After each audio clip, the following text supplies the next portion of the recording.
Let's compute this limit. We're going to use the squeeze theorem. You'll notice that if we just try to evaluate this, plug in x equals 0, we're going to be dividing by 0 inside that sign. So what should we do?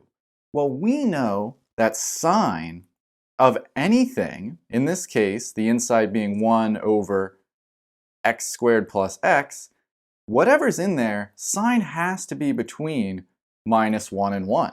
That's a fact due to the range of sine. Now let's create what we're taking the limit of. Let's multiply everything by x. So then in the center here, we actually have the function that we want, and we're getting very, very close to being able to find an answer because we're just going to take the limit across this inequality. We'll take the limit as x approaches 0 from the right of that minus x.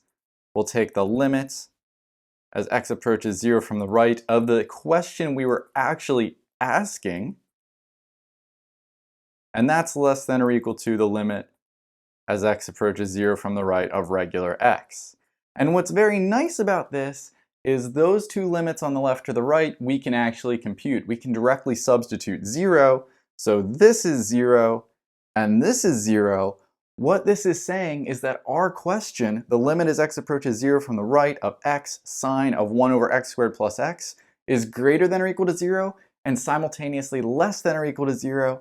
Well, the only way you can be greater than and less than is if you actually are, in fact, 0. A very nice application of the squeeze theorem.